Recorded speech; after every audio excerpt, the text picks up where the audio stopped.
Comment j'ai réussi reçoit ce matin Dominique Thomada. Bonjour. Bonjour. Vous êtes directeur de Thermor France, fabricant de chauffe-eau, de radiateurs, de pompes à chaleur.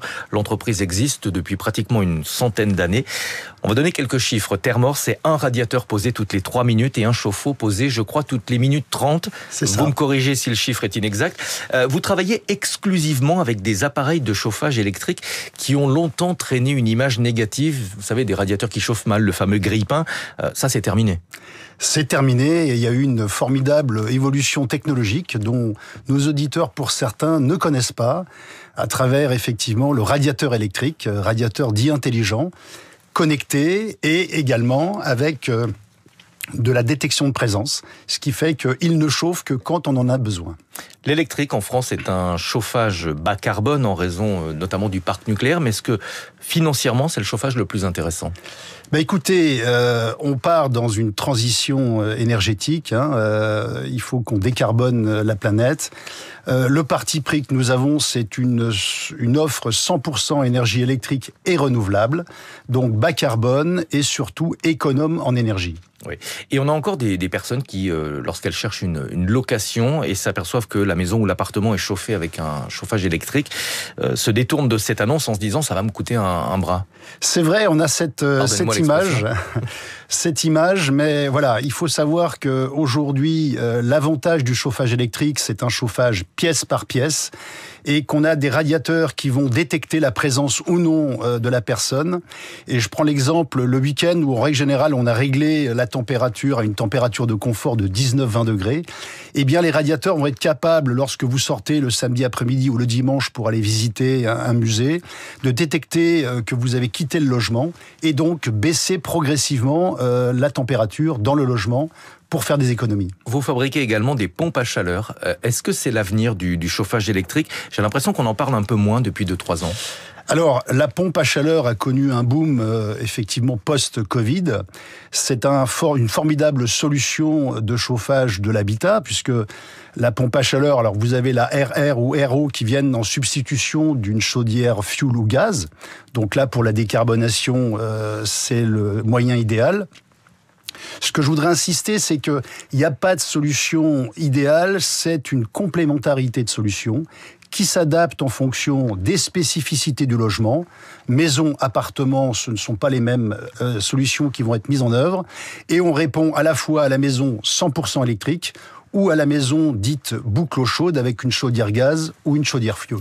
Vous faites partie de ce qu'on appelle l'électrification des usages, le chauffage, l'éclairage, la voiture. Tout cela va devenir 100% électrique. En tout cas, c'est l'objectif du gouvernement. Est-ce qu'on n'est pas en train de prendre un risque en mettant tous nos œufs dans le même panier et dépendre finalement quasiment exclusivement de l'électricité ? En tout cas, l'industrie automobile, qui est le premier secteur émetteur de gaz à effet de serre, avec près de 40%, a fait sa révolution assez rapidement sous la contrainte de la réglementation. Et le deuxième poste en France, c'est le résidentiel et le tertiaire, avec près de 23% d'émissions de gaz. Et j'ai envie de vous dire, on n'a pas le choix. On n'a pas le choix, c'est les solutions électriques, les solutions à énergie renouvelable qui, demain, nous permettront d'avoir un futur durable. Thermor travaille essentiellement avec les professionnels de la rénovation. C'est un marché qui avait nettement rebondi après la crise Covid. Depuis, il est devenu très concurrentiel. Pour quelle raison ? Il est devenu concurrentiel. D'une part, il y a les grandes surfaces de bricolage qui veulent effectivement une part de ce marché. Et puis, on a effectivement, depuis 2 ans, observé une chute des transactions dans l'ancien, dans l'immobilier, ce qui fait qu'effectivement, c'est plus difficile. Et n'oublions pas non plus un certain nombre d'acteurs asiatiques qui ont vu ce marché sur le marché européen et qui sont arrivés avec force pour prendre une part du gâteau. C'est plus intéressant pour vous de travailler en B2B avec des professionnels de la rénovation plutôt que de vous exposer à la guerre des prix dans les grandes surfaces de bricolage, vous le mentionnez ? En tout cas, c'est un choix stratégique. On est sur des produits techniques qui nécessitent de l'expertise, que ce soit dans leur installation, que ce soit dans leur mise en service ou maintenance, avec des habilitations particulières. Donc l'installateur est incontournable.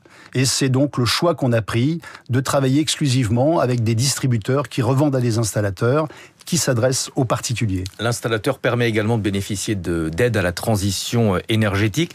Le budget de MaPrimeRénov' a été revu à la baisse pour cette année. Les conditions de ressources des personnes qui demandent cette aide sont devenues plus drastiques. Est-ce que vous redoutez un gros coup de frein sur le marché de la rénovation à cause de la diminution de ces aides ? Écoutez, on voit que les aides ont perdu de leur fluidité, l'ANA a du mal à traiter les dossiers, et ça vient un petit peu enrayer le système.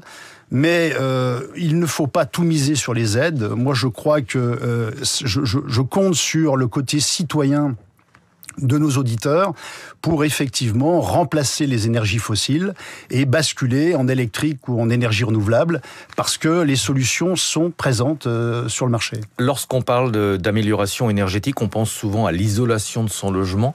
Le chauffage, c'est aussi un levier intéressant. La première des choses, c'est l'isolation, notamment l'isolation de la casquette, le toit. Et ensuite, c'est de mettre des solutions performantes en œuvre. Et les solutions thermodynamiques sont des solutions extrêmement performantes, puisque pour 1 kW consommé, on en restitue 3. Donc, ce sont des économies d'énergie de l'ordre de 60 à 65%.